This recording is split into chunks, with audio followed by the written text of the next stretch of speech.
Number one, it requires research and planning. And it isn't just the case of doing it willy-nilly. What we see a lot of people is that they say they raw feed, but then whenever we look at the specific diet, they do not know what they should be doing. They do not add any bone. They don't add any offal. They only feed one single protein. The whole diet is unbalanced and the whole diet needs rethinking. So the first thing I want you to do is make sure you have done your research. Make sure you are following either the BARF diet or the 80-10-10. Make sure you include all the nutrients and benefits of raw dog food as a whole, and that you just don't do what you want to do but what your dog requires. With regards to planning, it is true that you have to put some thought into it.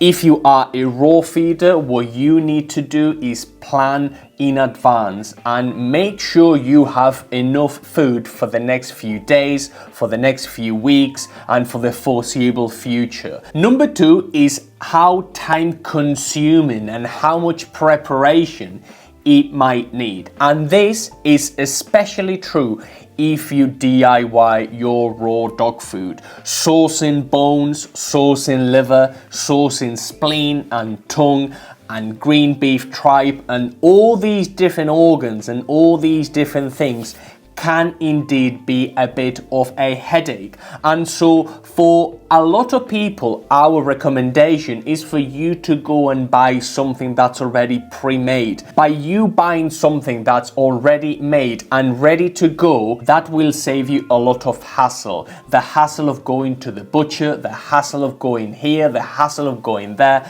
and the hassle of adding an extra layer of complexity. So yes, raw dog food might incur in additional steps and additional preparation, and that might be time consuming. So if you DIY your food, that's great, but make sure you are doing it right. Number three can be a controversial one, and this is the risk of contamination, the risk of cross-contamination. If you are a responsible raw feeder, you will know all about this. You will know that raw meat needs to be handled correctly. You know that any chopping boards you might use need to be sterilized and need to be cleaned thoroughly anytime you prepare the food. What we see sometimes is that people have no idea of how to handle themselves in a kitchen. And it isn't so much a matter of raw feeding your dog, it's a matter of being a good cook or knowing your way around the kitchen. So if you do not know the risks of contamination and salmonella,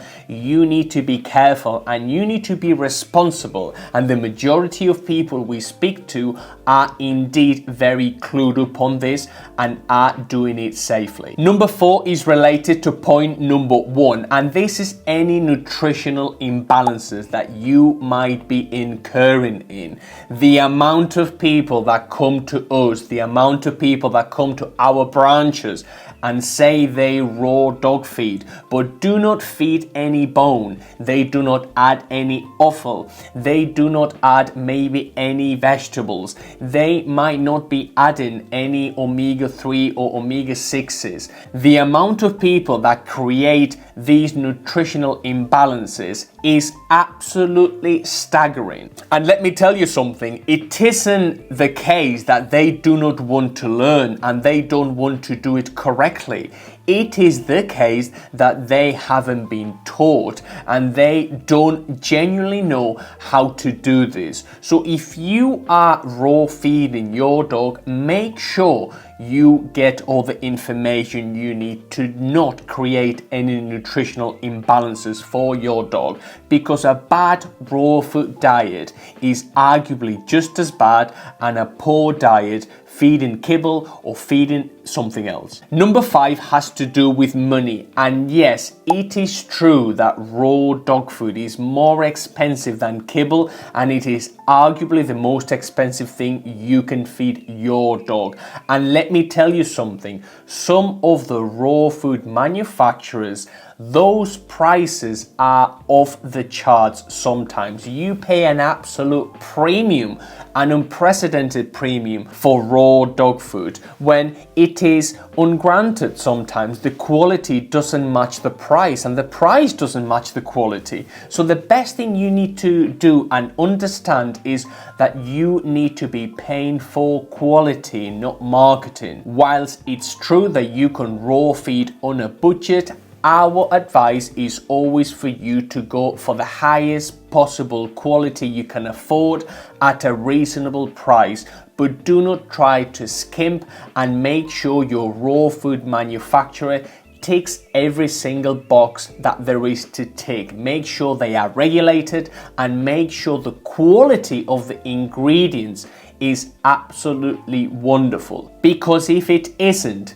you might be defeating the object of feeding raw food to your dog. Number 6 is that it might not be suitable for you. You see, you might be enticed to feeding raw food, and you might have seen your friends or people on Facebook or social media telling you to feed raw and that raw is the best. But guess what? You are a busy professional, or you are a busy mum or dad, and you do not have the time, the extra time to procure, to buy, to prepare, to thaw, and to take the extra steps that raw food require. And so it simply does not fit your lifestyle. But sometimes people do not talk about the slight inconvenience sometimes of raw food. Even if you only have to thaw a tub of raw food, it might require an extra step for you out of your day that you do not have. So if you are a busy professional or raw food isn't for you and for your lifestyle, you can get some pretty good benefits feeding something else. So do not worry about it. Number 7 has to do with bone content, and this is something some people struggle with quite a lot. Some brands might be a bit loose with the amount of bone that they put in their recipes, and your dog's stools might be firmer, or your dog might have some adverse reactions to certain raw foods from batch to batch to batch. And certain manufacturers are more reliable than others whenever it comes to bone content. Sometimes a lot of the formulas you buy are boneless, and so you have to add some bone to it. So it does require, again, an extra step of preparation that you might not need. So the bone content in certain raw dog foods can be dispar, can be a bit unreliable. So it is incumbent upon you to do the research on your particular raw food manufacturer and see whether you need to tweak or you need to be aware of this. This is again something that not many people talk about, but I think is very important for you to know. Number 8 has to do with you traveling or you going on holiday, and this is something pretty irrefutable. Every single raw feeder has gone through this. Let's say you go abroad, let's say you go on holiday. What do you feed the dog if you are bringing them with you on holiday? Or if you put your dog in a kennels, are they going to be allowed to take their raw food with them? It is very likely that you might need something else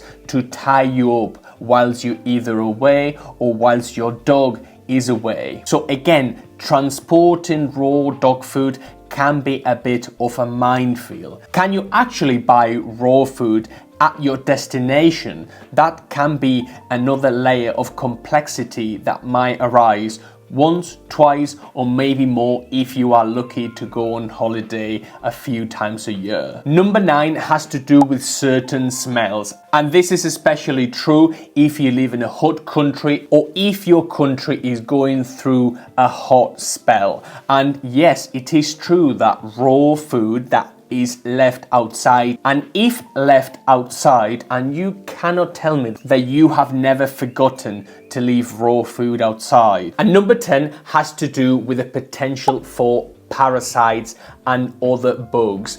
Let me be very, very clear. Raw food is safe and raw food is amazing. However, every now and then we will be dealing with either parasites, bacteria, or any other minor issues. And let me tell you what, whenever we talk about fresh food, we are talking about live things. We are talking about live bacteria. We are talking about potentially live parasites. That's why there are so many stringent regulations on the sale of raw dog food, at least here in the UK. Raw food has to be frozen for a minimum period before it is allowed to be given to our dogs. And so especially if you are DIYing your food and you buy some fish, for example, make sure you follow the standard procedure and you know how much that fish needs to be frozen for before you can present it to your dog. Because if you do not do it correctly, the risk for parasites and the risk for potentially something very bad happening to your dog can be very, very elevated. So again, nothing to be scared about, but something that absolutely needs a bit of thought into it. Now, I'm sure I've left a few out of it, so I want to know your opinion. What do you think about this? Let me know down in the comments. Please like, please subscribe, and I will see you in the next one.